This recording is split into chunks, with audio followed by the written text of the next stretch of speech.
Hi everybody, it's Joe from PrepAgent. We're ready to begin. I see we have Arthur and Adrian on the line, so the full PrepAgent crew is here and ready to help you. Today we're going to do some property transfer. Before I do that, I want to show you something that Arthur built. You see this in the green up here, earn up to $20 each person you refer. It's a great way to get some extra cash while you guys are studying. So we have our referral programs. I want everybody to notice that.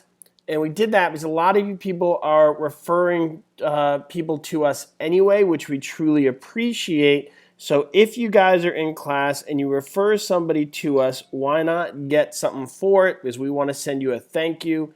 So just make sure you do it through that panel, and we'll make sure to give you credit for that referral. So if you guys are referring people to us through your class or whatever, we do appreciate that, and we got a little gift for you. Arthur, if you're on the line, if you want to elaborate on that a little bit, just let me know. And okay, moving right along, let's get to it. Our property transfer lessons. Okay, let's go. And boom.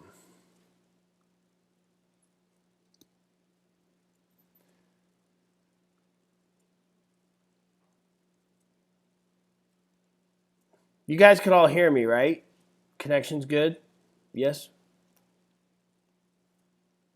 Or was I just talking just now to myself?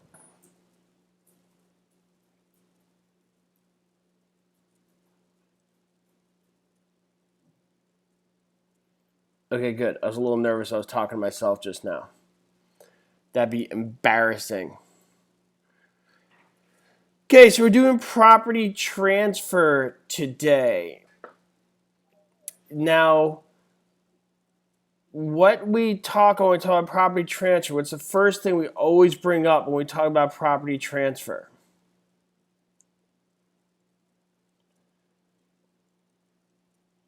I sound like Joe Rogan. I like him. Cool. Okay, so we talk about a deed. A deed. What is a deed? What is a deed? What is a deed? What do you guys think? What is a deed?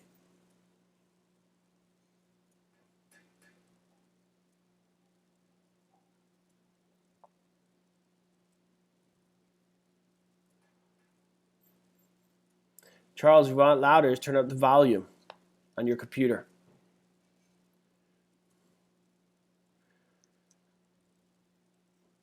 Okay, a deed is evidence of a transfer. Evidence of a transfer.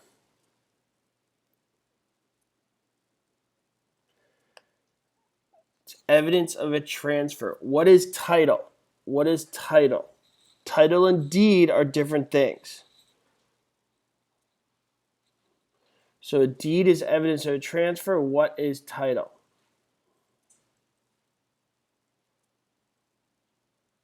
Hello, Marta.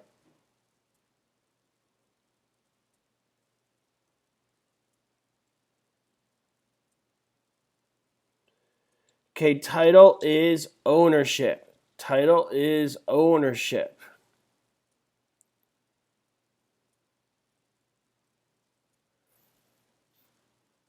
Okay, title is ownership.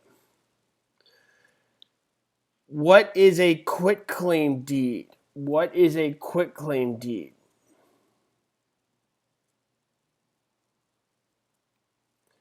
What is a quitclaim deed?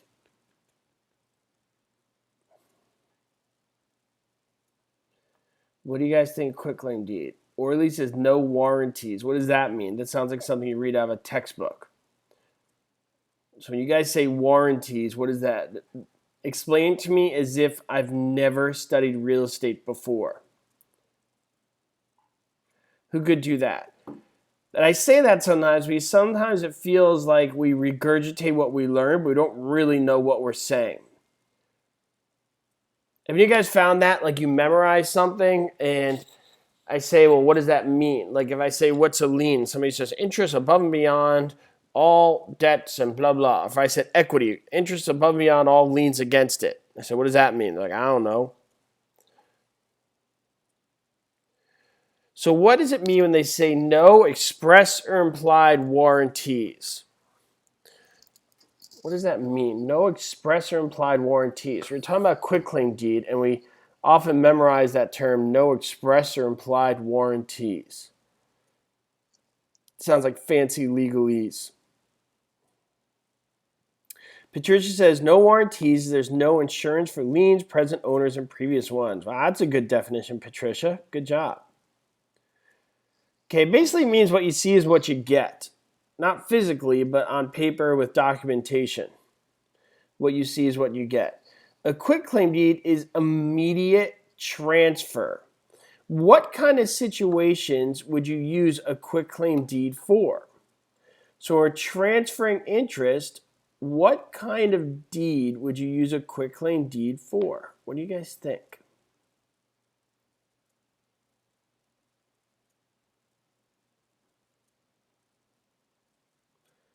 So in a divorce, Cindy says divorce, good. Family, good. Basically, whenever money is not being exchanged, basically when you have to sign over the property to put it in somebody else's name is when you use a quitclaim deed. It's generally not used when you're selling the property. It's more used when you're just putting the name of somebody else on the property. Okay, does that make sense? Everybody write, that makes sense. That makes sense. So basically when you're trying to change who's the owner on title, that's when you use a quitclaim deed. It's not generally done when you want to sell it. And I say generally because you can do that, but it's just not typically very wise. When you sell, you tend to use warranty deeds or grant deeds. Grant deeds function similar to warranty deeds. However, warranty deeds go into two categories: special warranty deed and general warranty deed. People get this wrong a lot, so please think before you answer this. I want to see some good answers here. What is the difference between a special warranty deed and a general warranty deed? It's not really as clear as the name says it is. So who could tell me what the difference is, the special warranty deed and general warranty deed? And everybody think about this before you answer. What do you guys think? Special warranty deed and general warranty deed.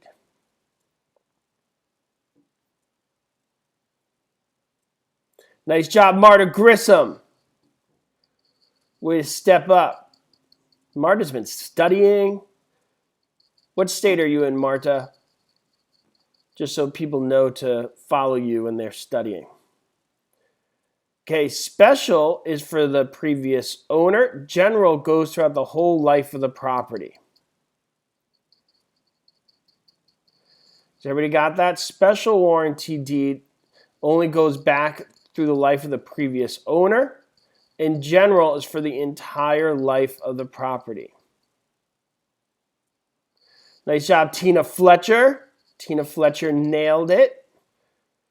Tina, what state are you from? Good job, Tina.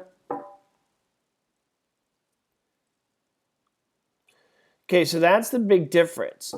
Now, when we talk about transferring, you're transferring title. What did we say title is?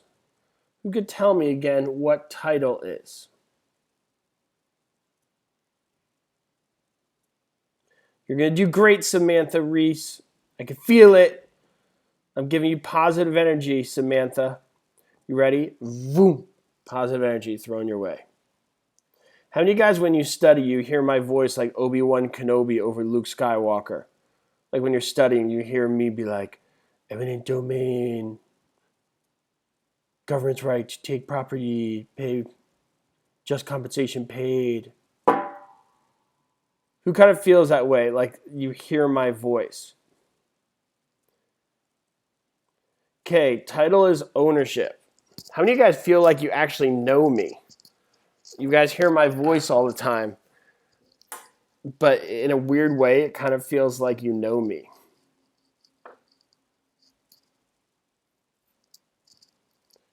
If you guys heard me in Starbucks, you'd be like, oh my God, there's Joe. What's up, Joe? And I'd be like, who are you? Like, it's me, the person in your chat. Okay, so you got title is ownership. The two types of title is equitable title and legal title. Equitable title and legal title.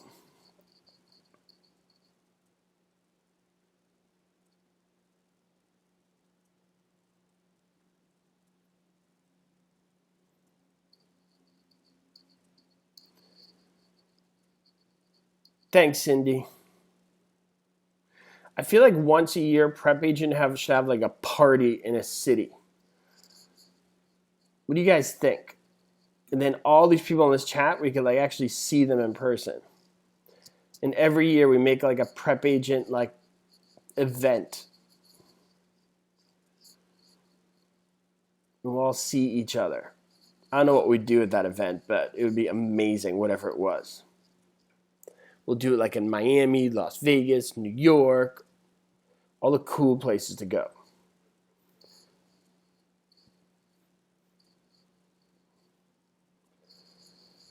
Okay, so title is ownership. Legal title represents the right to sell. An equitable title is the right to use and possess. Legal title is the right to sell. Equitable title is the right to use and possess.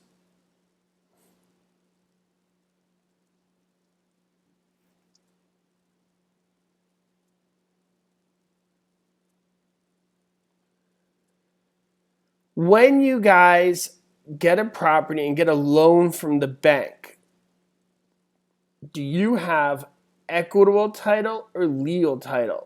So you get a property, you get a loan from the bank, you open the keys and open the keys. You get the keys and open the door and you're watching TV in your new house. Do you have legal title or equitable title? You have equitable title. Who has legal title? Who has legal title? Who has legal title?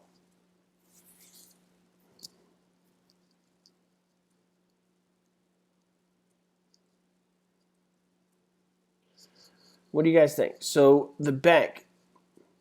Now I like saying the lender a little better because the bank is not always the lender. Usually it is, but I could lend you money, right? So the lender would have that legal title. Now that's the case in a mortgage. If it's a trust deed, for those of you guys who study trust deeds, the trustee would have legal title. Remember, the difference between a mortgage and a trust deed is a three-party system, mortgage is a two-party system. The trust deed uses this intermediary called a trustee. I'm not going to go too much into it because different states use them differently, but everybody should know the basics of what they are, regardless of what state you're in. Has everybody got that? So if you use you should know the difference between a mortgage and a trust deed. The frequency of which each is used depends on your state, but everybody should know what it is. A mortgage is a two-party system where you have the mortgagor and mortgagee, and the trust deed is a three-party system where you have a trustor, trustee, and beneficiary. Okay? Now, either way, the borrower in both of those situations are the OR. In a trust deed, it's the trustor. In a mortgage, it's the mortgagor. Okay? In both those situations, the OR is the person sitting in the house watching TV. Why are they the OR if they're going to be receiving money? Why would they be the OR if they are going to be receiving money? What do you guys think?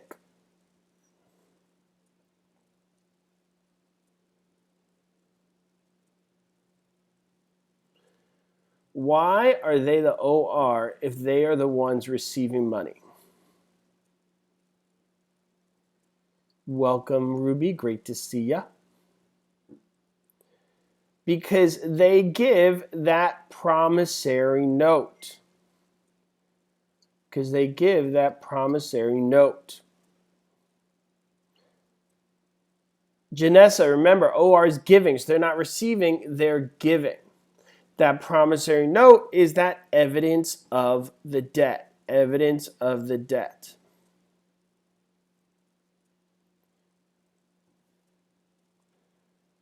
Okay.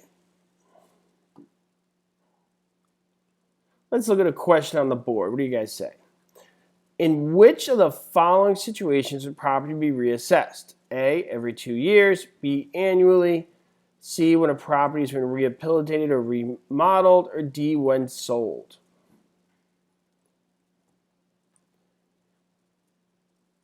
And the answer is D, when sold. That's the best answer.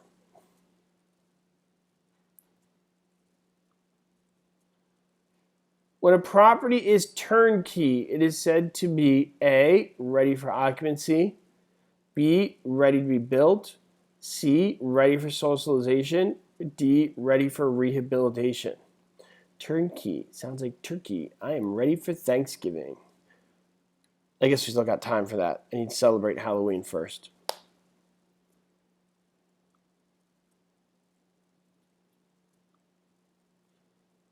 And the answer is A, ready for occupancy.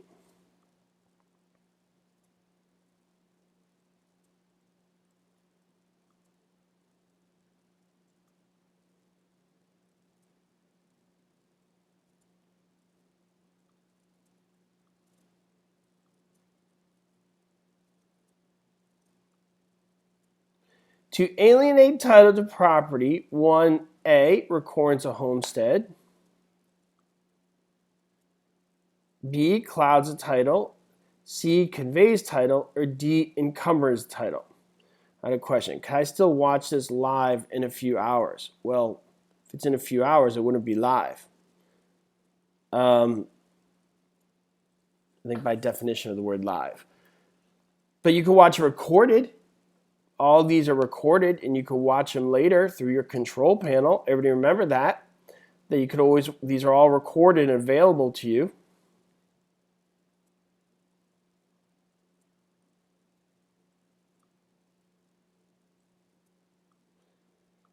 Okay, and the answer is C, conveys title.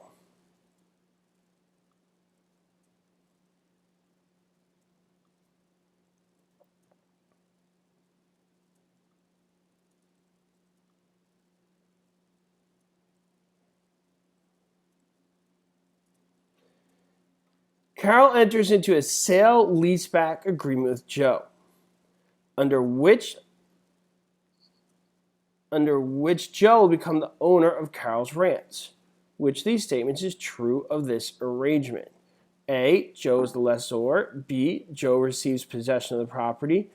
C, Carol retains title to the ranch. Or D, Carol is the lessor. Sarvinaz, you could definitely watch the replay later. So drive carefully, please.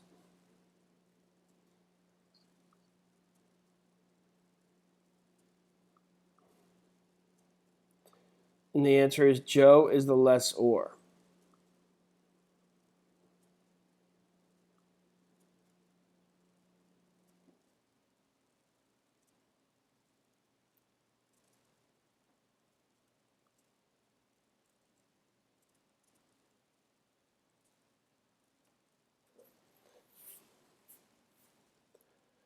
All the following are examples of private controls of real property except A, certificates of occupancy, B, a condition stating the property may not be used to sell alcohol, C, a requirement to make monthly payments to maintain common elements with the complex, or D, a criteria that establishes the color of house paint that can be used.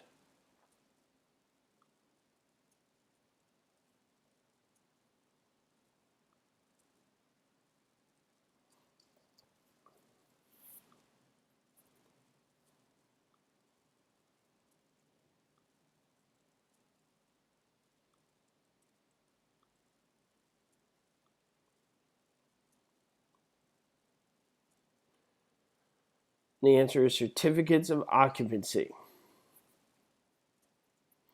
Can I give you guys a little advice as you guys enter this career, and this may not be exactly what you want to hear, but I want you guys to be successful. It's a little tidbit for you. So I want you guys not only pass, but I want you guys to do well.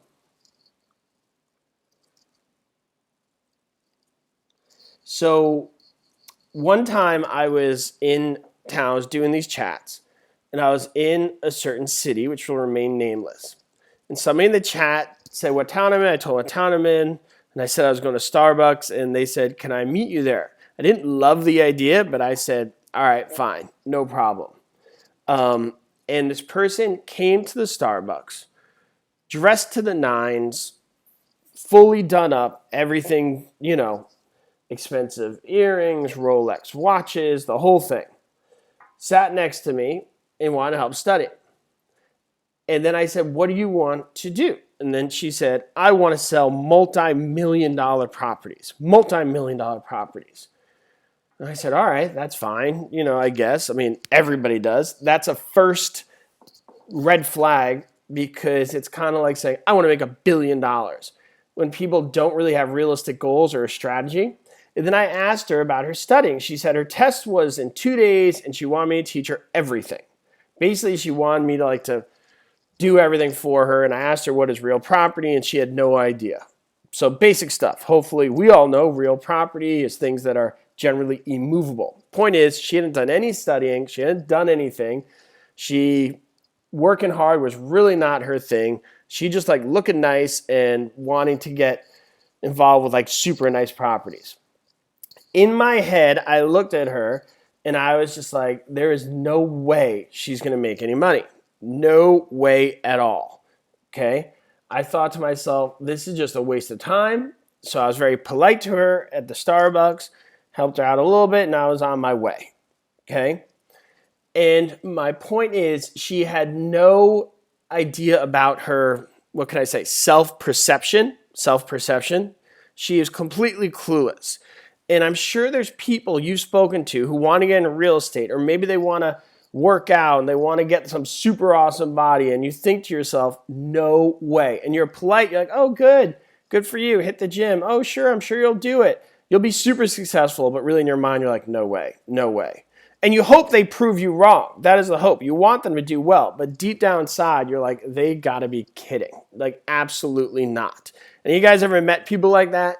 Where they're just like, I want to make billions in real estate. And you're like, good luck with that. Then there's other people who say that and you're like, wow, this person could actually do it. They got the things they need to do it, right? So I guess what my biggest point of advice is, many of us are clueless as to what we really are. And you guys are entering a new career. So my biggest advice for you guys is seek the ones you love and get honest opinions from them. Tell them what you want to do. Tell them what your strategy, and be ready to change and be ready to accept feedback that you may not like. And do not accept them just telling you guys oh, you're going to do great and blah, blah, blah, and it'll be wonderful. I'm so happy for you. You got to be like, no, really give it to me. What do I need to change about my lifestyle? What do I need to change about what I'm doing? What do I need to change about the way I'm dressing, the time I'm waking up in the day? Because I really want to be successful with this. And then they'll be like, all right, for real, you totally got to get up a little earlier. Waking up at 10 is not going to work. So the point is, with that lady who came to me, it felt like nobody in her life had ever really given her honest, true feedback. So, and I wasn't going to, because I didn't know her that well. I was just trying to be polite. And most people are trying to be polite. So as you guys start your career, I really hope you take my advice and you seek out people who will give you honest, harsh advice, because you may not like it now, but you'll appreciate it a lot more, because this business can be tough. And if you guys are going with the right tools, you'll be successful. If you start telling everybody you want to go to real estate and they're like, oh, you're going to do wonderful. Oh, I'm so happy for you. Great. That's not going to help you. So all those people are going to do, after you guys are not successful, they're going to say, it wasn't your fault. Totally. Don't worry about it. Okay. But that doesn't help. So, and I know everyone in this chat, including Adrian and myself, we all have this perception of ourselves.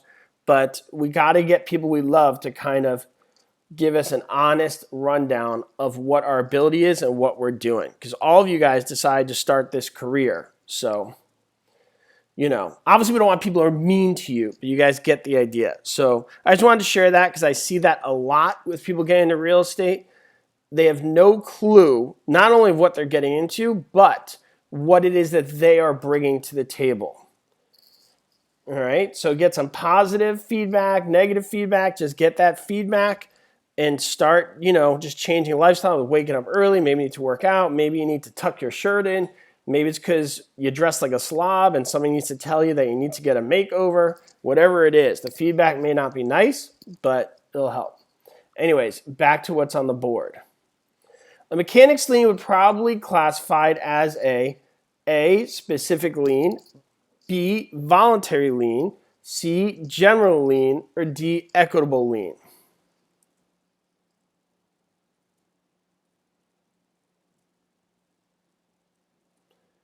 And the answer is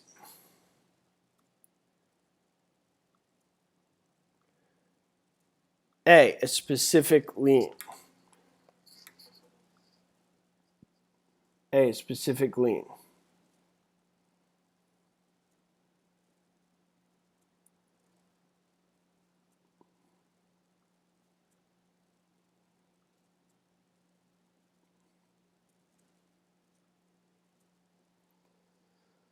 When real estate under an estate for years is sold, what happens to the lease? A, it expires when conveyance. B, it binds the new owner. C, it's subject to termination with proper notice. D, it is valid but unenforceable. It is valid but unenforceable.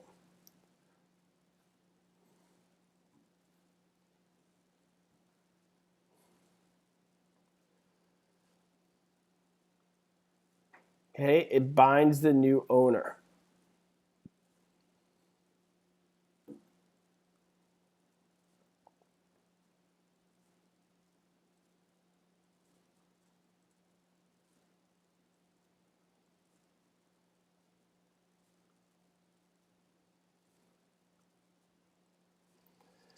A special warranty deed differs from a general warranty deed in that the grantor's covenant in the special warranty deed A, protects all subsequent owners of the property. B, covers the time back to the original title. C, applies only to a definite and limited time. D, is implied and not written in full.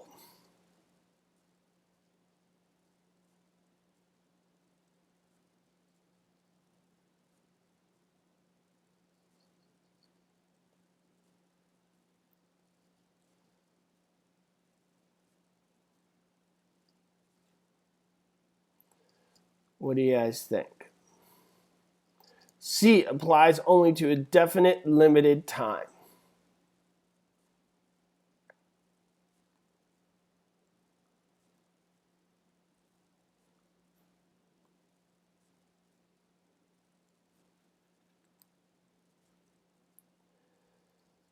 An example of involuntary alienation of property is A, condonation, B, inheritance, C, gifting, D, quitclaim.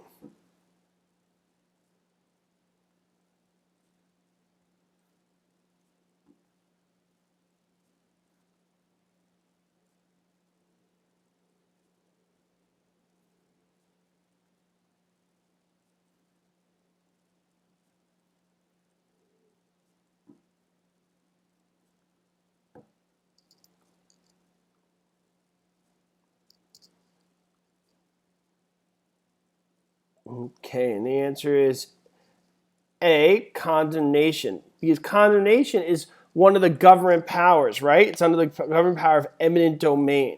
And that's their method of taking the property from you when just compensation is paid. Just compensation paid. The other ways are all voluntary by the owner. But condemnation is the process of taking property through eminent domain. Eminent domain's a government power. What are the other three government powers? What do you guys think? What are the other three government powers?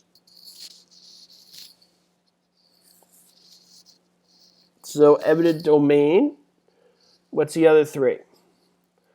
Police power, taxation, and is cheat. Police power, taxation, and is cheat. Exciting news. Tomorrow, Adrian's doing a webinar.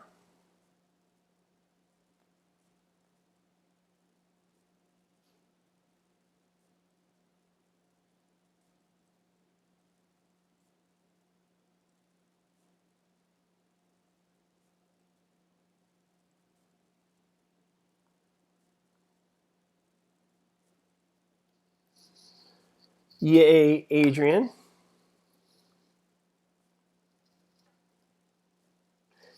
Adrian, do you want to reveal what subject you're doing tomorrow, or do you want to keep it a secret?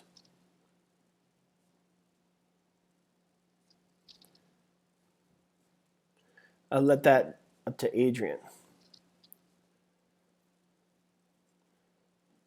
Okay, on a closing statement in a typical real estate transaction, the buyer's earnest money deposit is reflected as a credit to the seller and a debit to the buyer. B, credit to both the seller and the buyer. C, debit to the buyer only. Or D, credit to the buyer and debit to the seller's escrow.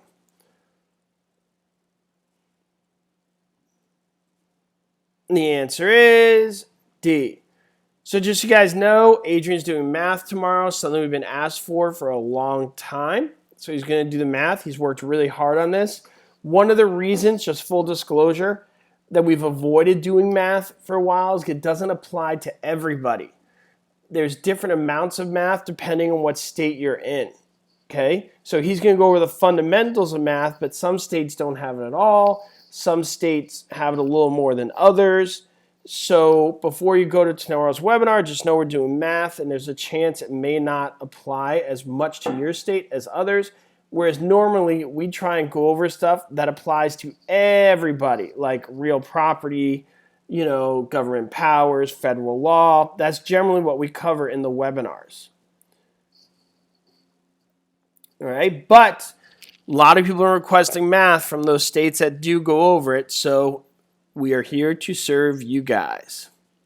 So tomorrow, Adrian's doing math.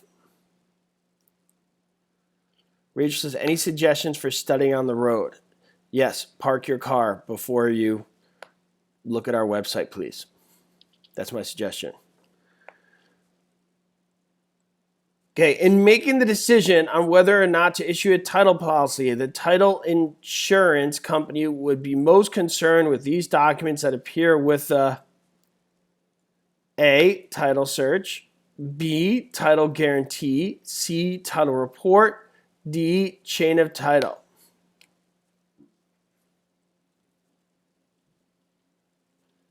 What do you guys think? And the answer is chain of title. Chain of title is the history of ownership, whereas an abstract would be a summary. Chain of title would be history of ownership, whereas an abstract would be a summary.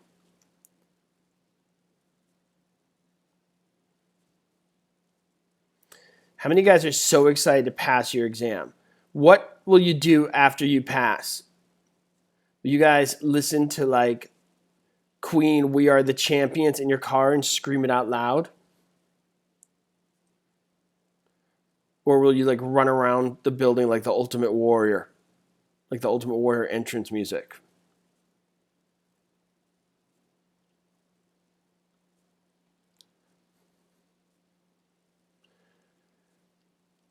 Okay, a deed of conveyance contained only the following guarantee. This property was not encumbered during the time the grantor owned it except as noted in the deed. What type of deed did the grantor give to the grantee? A, special warranty. B, general warranty. C, bargain and sale. D, quick claim.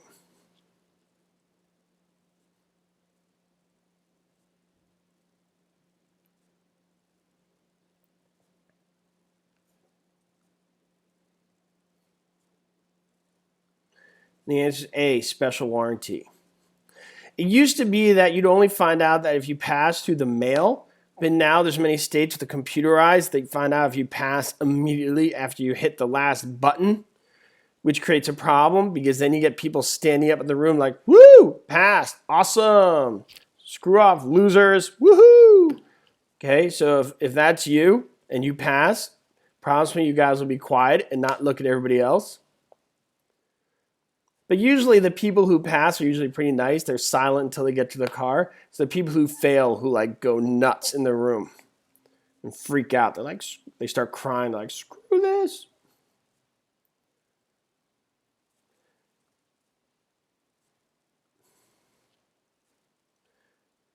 Okay, personal income taxes are structured using rates that are A, regressive, B, level, C, progressive, or D, equal.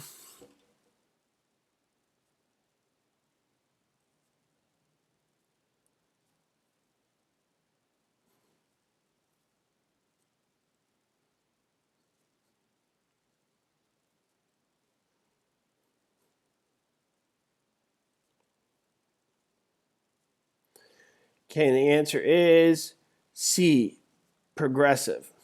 It's true, they do not give you the score if you pass. You know why? You know what they call the realtor who got the worst passing score on the real estate exam? The person who got the lowest possible passing score on the real estate exam? They call them a realtor. Why? Because nobody cares what you got on your exam. They just care that you pass. They care that you got that license.